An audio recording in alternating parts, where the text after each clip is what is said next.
Hi, it's Eric from SKXMOD again. In today's episode, we're going to have a direct comparison of different parts between the most sought after piece of the newly released GMT model by Seiko and the world-renowned SKX series. And we chose the 009 in particular to demonstrate the process. As you can see, all the parts are disassembled and waiting for the diagnose. In its bezel, case, caseback, bracelet, dial, movement, handset, and the crown. So, without further ado, let's remove the bracelet first.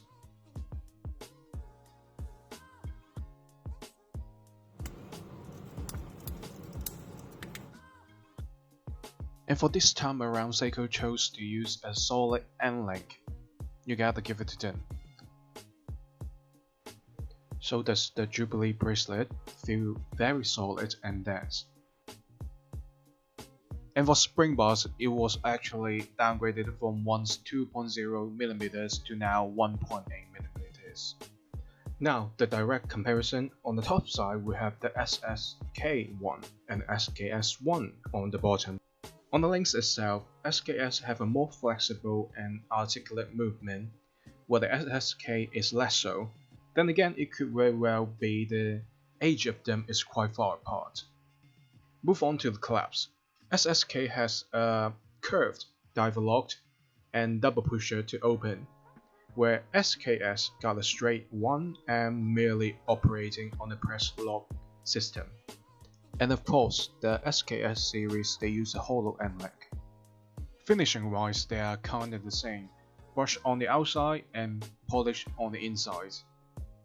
But when we flip to the underside, the middle links of SKS was held by bent metal sheets, whereas SSK's is entirely solid. Much like its SRPD series, SSK continued to use a see-through caseback with exhibition purposes.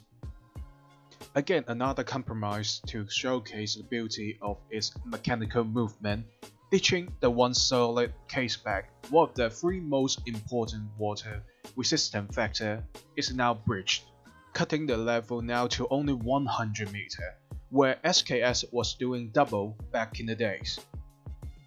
And since we've already removed the caseback, now it seems a great time to take a look at this new movement before we extract it for further teardown and review. So Seiko labeled this as 34, quite strangely smaller than the existing 36 and 35. Anyway, to extract the movement, you have to remove the stem first.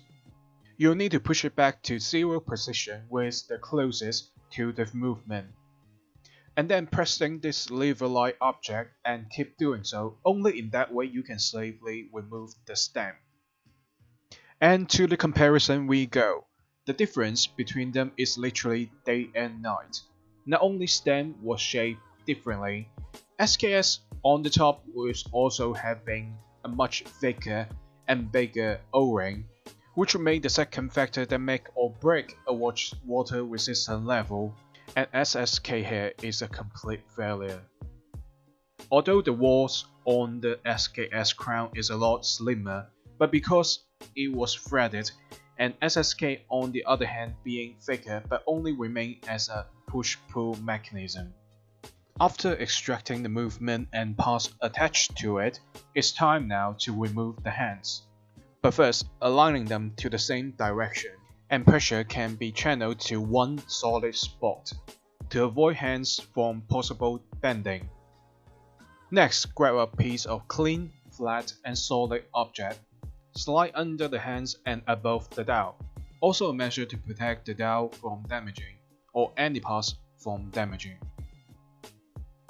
Remember, nice and steady movement when lifting up those forks. Now we have all the hands lining up one by one. Shall we do the second hand first? Well, at least from my observation, it did not just become smaller and slimmer in size. From SKS to SSK, it has also changed from lacquer white to now more matte silver finishing. But for fitting wise, they are all the same spec except for the GMT hand, of course, just like this spec sheet stated. Speaking of which, NH34 is 7S26 successor. Everything stayed the same but adding hacking and hand wind. This kind of universal standard philosophy seems pretty common on Seiko, never changing 28.5mm dials, and this, one handset for all movements.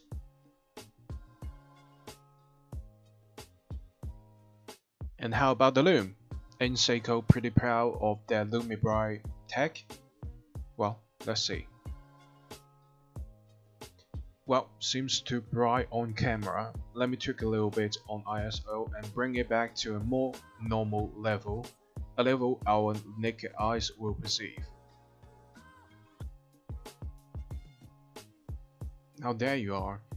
SSK on the right is indeed brighter in comparison, but not really that impressive by itself. And I think SKS losing this round probably because the loom was aged. From the texture of it, you can tell. Well, the dial, finally something fun. It's like having deja vu, same design style but executed differently. Starting from the SSK, a semi-matte and glossy finishing on the base style, and slightly raised indices with chamfer edges. Looks like attached but is actually stamped out as always. The Seiko logo is attached though, and being metallic.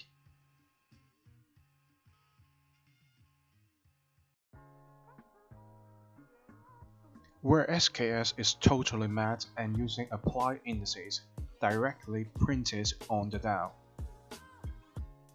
And by the height of it, luminescent material was not sufficiently applied as well. Be that as it may, Seiko did make a straight chamfer finishing on a day-day window, a nice touch to the details. Also, the hole on SKS dial for center post to get through is much smaller, primarily because SSK has a GMT hand on the lowest and widest position of the hand stack. So even if the dial fit has the same position, you have to make sure that the dial have a wider hole in the middle for SSK to use. And you know how it goes? Let's do some loom shot and let me charge it for a few seconds and see how it goes in the dark.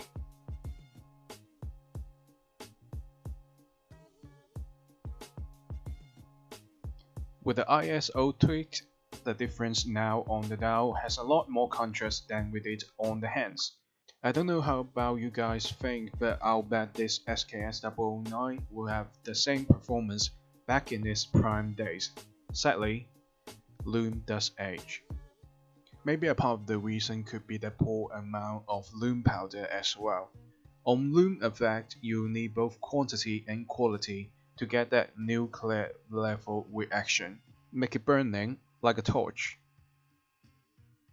On the left, we have the 4R34 extracted. On the rotor, we can see Seiko printed their Sideway 5 logo, or S, or both, I don't really know. But anyway, the important part is to flip to another side, we can see the mechanical layout is quite similar to NH36. It is precisely taking the day function and modify into GMT. Although the functions are swapped, but the operating methods stay the same like NH34.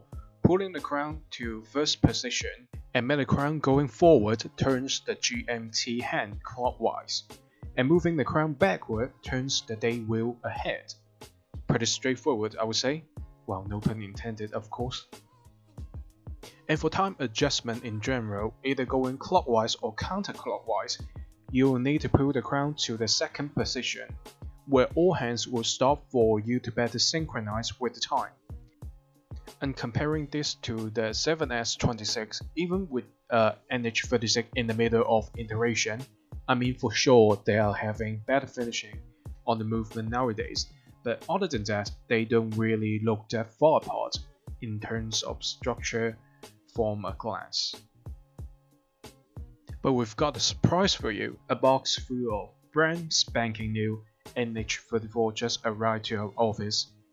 But before that, so what really is the difference or differences between 4R34 and NH34? Well, the variant with NH or NE beginning was manufactured either in Japan or Malaysia or even Singapore by Seiko Factory, a version specifically made to sell to watch brands, vendors, and more, and from them you then acquire this. And this one we acquire happens to be the variant that made in Malaysia and imported officially from TMI, the Time Module Limited Company in Hong Kong.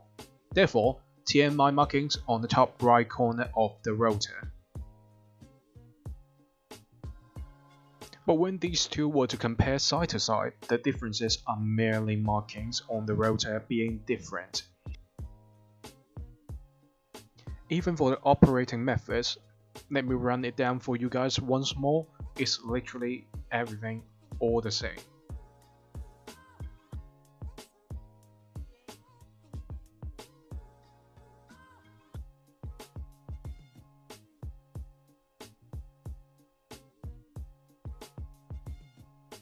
By the way, when you are watching this video, there's a pretty good chance we've already listed this movement on our website. Also the GMT hands for it, so maybe take a look if you're interested. But talk is cheap. How do we really know if it's the real deal? So what we're gonna do later on is swapping this NH34 into the SSK model and see what's gonna happen. With that being said, at least from the paper, NH34 has the same dimension like 4R34, based on the info given on TMI website. And these two are almost identical, both measure within 29.2 to 29.3mm diameter. So this is Eric from the future. Upon further inspection after shooting this episode, we've noticed there's something strange about the 4R34 movement from SSK series in particular, hence the interruptive editing. We initially thought they are exactly the same, but after installing NH34 into the SSK case, the rotor seems to have a bit of issue, not able to rotate freely and kept scratching on the glass of the caseback. We have compared the thickness of 4R34 and NH34, realizing there is a slight difference on their plastic movement holder. On 4R34, we got numbers of 3.23mm as minimum thickness and measure 3.64mm for maximum thickness on the contact points. But NH34 on the other hand is much slimmer just from the glance. Even with the contact points to stack up the thickness, still won't be thick enough to make the movement nicely seated inside the case. Minimum and maximum thickness measure 2.62 and 2.94mm, not even close to the 4R34's numbers. The measurement is exactly like how the spec sheet stated, but for some reason Seiko decided to make the movement holder thicker in 4R34. We have tested the 4R36 in the SRPD61K1 as well, got the same result like NH34. But I guess that doesn't change anything if you are modding this NH34 into other cases, except of course you are buying this to replace your dead 4R34 or something. And by then you'll need to 3D print or custom make a ring to stack up the thickness, or you'll be having a movement rattling inside, bumping around and stuff. Otherwise it should do the job for most modding and assembly in builds.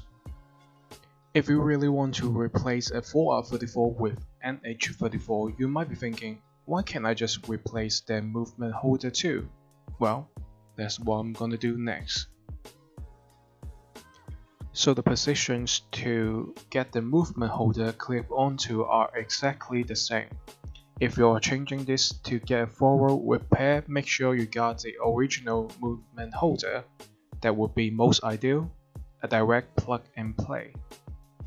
But before we dive in the combining of NH34 and SSK, there is the case comparison we haven't made yet. So first, let me remove the bezel and save it for later. By the way, the bezel is not only bidirectional and it has no tactile feeling and freely spinning, meaning there's only gasket in the bezel to provide minimum friction while turning. And probably because of that, the combining of case and the bezel is quite tight. But if you got the right tool and the right spot, and you have the right pop. For this time, Seiko actually pulled some new tricks. It looks like a standard aluminium insert covered with glass. And from what they advertise, it seems like the same heartless glass they've been using for the whole time. And it is actually thicker than I've ever imagined when looking from the side. But on the other side, voila, no tooth and completely smooth. Exactly like what I pictured before. Not only you are getting a toothless bezel, the case itself also has no anchor points for the click spring, where they usually look like this. Combining that and the tooth under the bezel, you have the ratcheting sound and feeling. And move on to the side profile, again very similar between the two of them. But one is having drill lugs and non-threaded tooth, and the other one has threaded too, but do not have any drill lugs. Wish I can just combine these two together.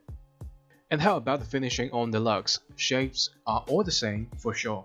Where SKS is a bit hard to tell where the line is, two finishing sort of mix up with each other in the middle. But SSK is having clearer separation between brushed and polished surfaces. And on the left side profile, not much indifferent other than the drill lugs. So same here between the lugs, SSK got a better separation from one finishing to another, or one surface to another. It's tidier and more pleasing to the eyes. Although this is a relatively less visible spot, but Seiko did put their effort into the details. Same goes here. The inside of the lugs from SSK is polished, but the SKS one was, how to put it, not like brushed, but more like unprocessed. Speaking of the lugs, even though they look the same, but like I mentioned previously, that's the diameter difference of the spring bars effect fitting of bracelet. Meaning, can I use SKS fitted bracelet to this SSK here? Well, I don't know, but we're gonna find out about it later. So what's on the back of the cases? Like the size as well, not too much of a difference, at least from what I can observe. So in conclusion, SSK case wins on the overall finishing, and SKS wins on the higher spec.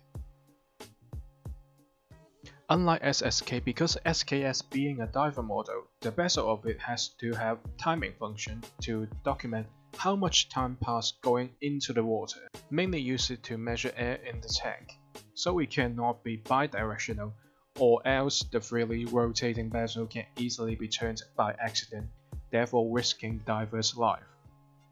For the mechanism of the ratcheting method, you can check out this simple GIF.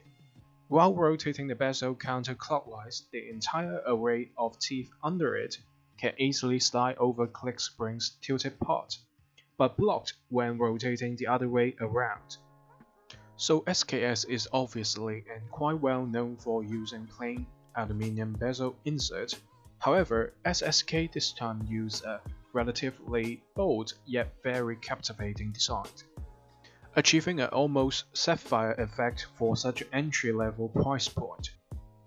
Moreover, do not forget this is also a GMT watch, not some ordinary freehander. But in exchange of that, thickness of this glass cover insert looks almost double of SKS aluminium one. And on the outer walls of the bezel, SSK and SKS both have the same gill shape pattern, each of them like a little pyramid.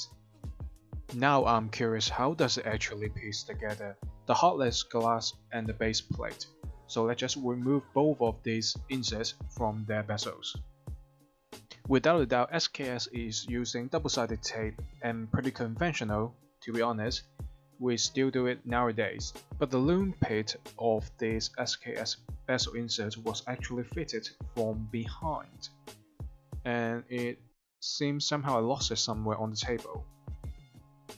So normally, if I wanted to keep the original insert, which I usually do, I tend to use WD-40 to dissolve the adhesive in between, which is kind of useful in this situation, because after all, it's glass and it's brittle. So after a bit of tinkering behind the camera, I just take a few drops of WD-40 and applied it into the gap. So what you need to do now is to find a sturdy cylindrical object nicely fitted on the underside like I do, and start pressing down with slowly increasing strength while gripping the bezel firmly. Sorry, always a bit hard to do something like that when there's a camera in the middle. So there you go, that's how we do it. And that also look like bonded with double-sided tape. So technically it was not twice as thick. SSK measure 1.2mm in thickness and SKS is 0.8, thicker in 1/3. And we got the SSK outer diameter in 38.3mm, and the SKS I bet is the same? Well, 38.2, so 1mm difference. Basically, SKS insert can fit into SSK bezel, but not the other way around. And the inner diameter for SKS is 31.4mm, and SSK 31.9. That means the SKS insert is more narrow. SSK's glass happens to have a chamfer edge, where we can take advantage of that. Although there's a 0.4mm difference, but I think it's okay to use SKS Spec insert. But of course, other than S dimension diameter, we have to consider the Y dimension as well, the thickness. There's a 0.4 drop from SSK to SKS bezel insert. We'll need something in the bottom to bump up the height. Although this is not a very tight fit, but it will do. However, the insert will sink in and leaving a visible and sensible gap. Well, just for fun, I wonder how about SSK insert in SKS bezel? Ha, even worse. So it's not entirely interchangeable, but I guess no one will do that anyway. You see, 1mm difference, and that's all it takes to rule it out. It's totally not fit. And it's about time to pop out the glass. So clearly, SSK got a Cyclops and SKS doesn't. So let's measure the SSK first. We got a 31.5mm diameter and SKS 31.5 as well, almost exactly. And how about the thickness? We've got 2.95. SSK 2.95 again. Looks like Seiko only did some minor modification on the glass, except for the Cyclops and the chamfer edge, of course. And chapter ring recom. So it seems like it was stuck together quite tightly with the iron gasket. Let me remove it behind the camera first. There you go. So Seiko chose to use double 24 hours time zone on SSK, one on the bezel and one here. It seems wider somehow, but gladly they do have multiple anchor points on the bottom rather than the simple double-sided tape. It will be messier and easy to get misalignment. However, in comparison, SKS only have one anchor point on 12 o'clock, and SSK has two. Let's get some measurement. So because it's plastic and being flexible, so I would say 32.2 to 32.4mm.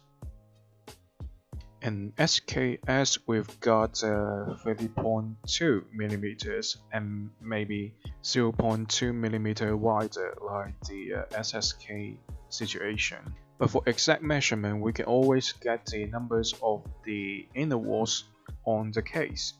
So in total of 2mm difference on the diameter of chapter rings. And what about the inner diameter? So we've got 27.5mm for SSK and SKX 27.5 or 0.6 give or take. Then what about the thickness? They do look about the same size when stacked together. For SSK we've got 2.85 millimeters, and SKS is a bit over 2.25, I would say. So there's a 0.6 millimeter drop.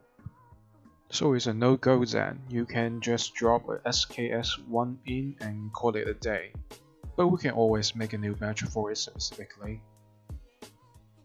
And I think SSK is using a standard iron gasket. So iron, it was called like that because the cross-section looks like the letter I. And SKS is using iron gasket. You can see the bottom half is thicker, almost like having a step down.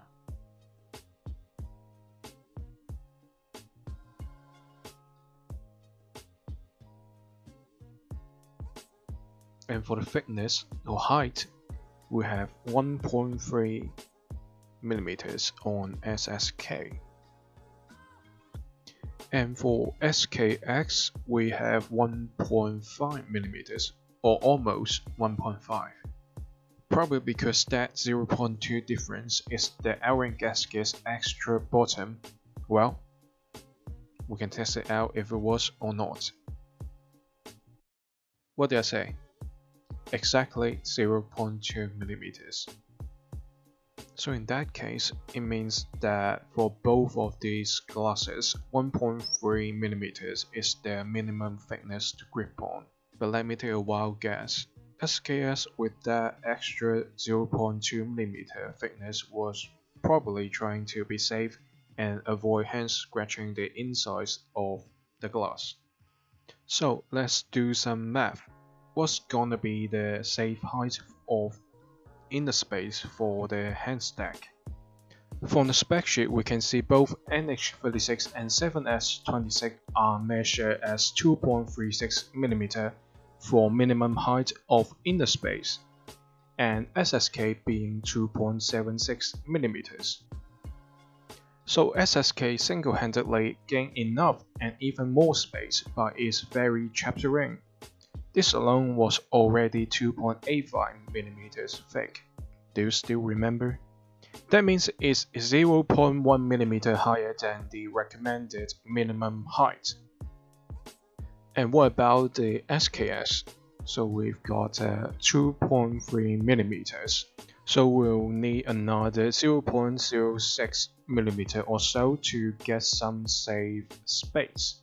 Don't forget we still need a gasket stack on top of it, so that is another 1.5 mm. Therefore, we are plenty safe. It's never too bad to have some extra room than flying too low on the hands. It also goes to show that Seiko don't always manufacture their watch 100% true to the manual. The spec sheet is more like a standard to learn from. And this is pretty much about it for the past comparison between SSK and SKX. But don't click away just yet. You still remember we're gonna do the go switcheroo after the comparison? So in order to do that, there is 3 fundamental parts you'll need to convert a SKS into SSK style. Well, first, without a doubt, is the GMT movement NH34 or 4R34, now available on our website. You can either scan the QR code or click on the link down below. And there may be a chapter ring change, but not necessarily needed. If you don't like the 24-hour style, then keep the original 60 minutes one as it is. And the second must-have is a thick bottom L-ring to support the glass, giving enough room for all the hands inside. From our previous calculation, we'll still need at least another 0.4 mm to bump up the height. That means in total of 0.6 for the bottom of this L-ring. Last but not least, the GMT Hand, of course. This is already available on our website. Also linked down below, coming in orange, baby blue, red, green, and yellow colorway, and all can be chosen with blue BGW9 or green C3 loom. For the modification on bezel action, there isn't a very good way of solving this for now, but if you want to achieve the same bidirectional rotating, you can simply remove the click spring from your SKX, just like Seiko did with their SSK. And next, we're gonna swap a piece of our NH34 into the SSK. At the meantime, changing the GMT hand into an orange one that we made as well. Okay, so we've got our Malaysian-made NH34 and SKXMOD made orange GMT hand for NH34. So now shall we see if they fit together with other SSK parts. The outfit and the hole for center pose, 2 for 2. Our first compatible here. And next, the lowest layer of the hand stack, GMT Hand. Remember, before installing the GMT Hand, you'll need to set it to a certain time zone first, not having it stuck between two. Just give it a few random adjustments and make sure it is in a time zone. Then pull the crown to the second position and stop the movement with hacking function. After doing so, keep adjusting the time forward until the date wheel jumps forward. That means it's 12 o'clock now, a new day has begun. We can then install the hands all aiming north. Doing so is to avoid inaccurate day change. And for the lowest and widest GMT hand, of course we'll have to use the equivalent tool to do the job. Make sure it's firmly pressed in and it should be straight as an arrow levitating in the air. Then the hour hand is next in the stack. If you think or feel one hand is too close to another, you can use your tools to gently press on the hands and hold for a while. And it will bend in degrees depends on how long you press on it. Same method can be applied on already bent hands as well. Don't worry, they are not that fragile. So next in line, we've got our mini hand. But don't forget to check for alignment before actually installing them in place. Make sure they are all pointing north or 12 o'clock.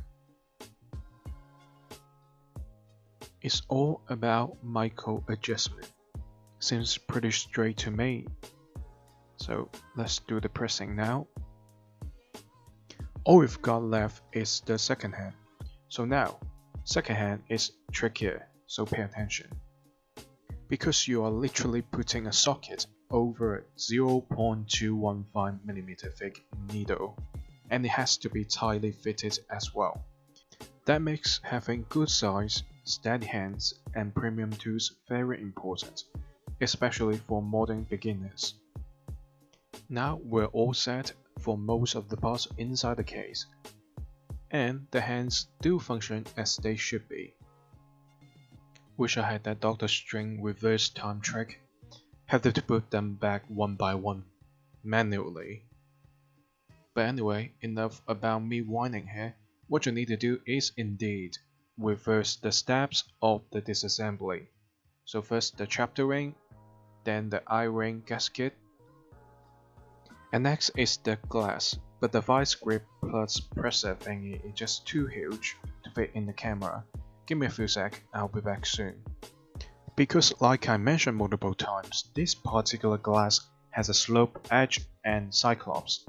Not only you make sure the cyclops sitting right on the spot of 3 o'clock, but also not crushing it when doing the pressing. However, you can always use a spacer with slightly smaller diameter than the glass, and then with a deeper space within. From there, the spacer should be in contact right against the slope edge. Now we put it back to the case. Don't forget to tap it in place. Make sure that plastic movement holder is tightly fitted in.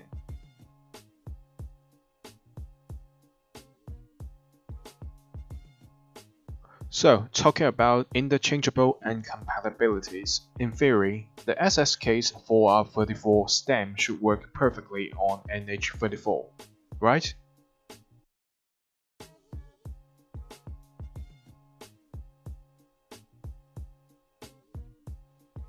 Now, you guys don't have to worry about it anymore. It is fundamentally the same thing. Of course, we'll have to clean the backside of the movement as well. We're having a see-through caseback after all. And don't forget to use a caseback tool to get the caseback properly tightened. Your fingers won't be enough, trust me. Now the bezel and insert, well, because this is a two-flip bezel and without a click spring, we don't have to line up the insert precisely to the indices. We can even reuse the original tape while it's still sticky and just snap the bezel back into the case. However, it will require a pressing machine and that lever to really put your whole body's strength onto it. Again, your finger just ain't born for this job. Proper tools go a long way, especially in watch modding. Believe me. With glass fitted in, I think we can now try if SKX Spec bracelet will still fit on this. So this is a razor wire bracelet we made, which has been trending for a while back in the pre-COVID days. But unlike other vendors with their version of this, our idea is buying one bracelet and fit it for all of your watches, with just one simple change of the end link. And this is also available on our website in the SKXMOD section, so do check it out if you're interested. Anyway, since we are using the SKX Spec bracelet, then we should use the SKX 2mm spring bar first as well.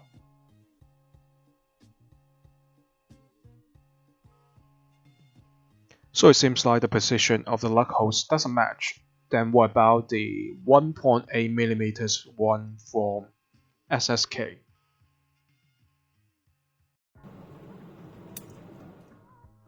Did you hear that? That is the sound of victory. And it's a pretty good fit, I would say. No play, not jingling and rattling at all. Seems pretty good to me. So now let's finish the other side. And we're done. So along the journey, we've successfully swapped the movement and GMT hand, also installing a SKX razor wire bracelet. I think that is the best we can do for now, since there is no more available parts on the market other than the ones we make here. It's still pretty bare bone to be honest, but I'm pretty satisfied with what we have here now, with a new look and a new GMT hand. And out of these parts, the bracelet is surprisingly fitted very well. You see, there's no play at all, and it's using a solid end link. If it doesn't fit, then it doesn't fit. You can just bend it like those hollow ones. So don't click away just yet. There is a bit of summary in the end I wrote after finishing filming this episode of SSK versus SKX.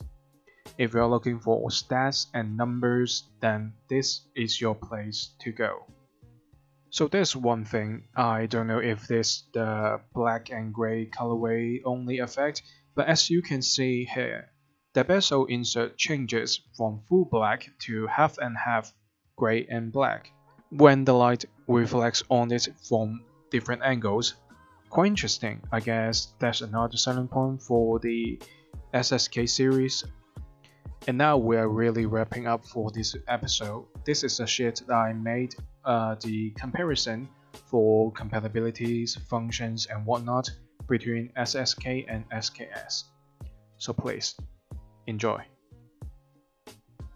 And this spec sheet is also available on our website over in the modding instruction section. You can download it for your own use.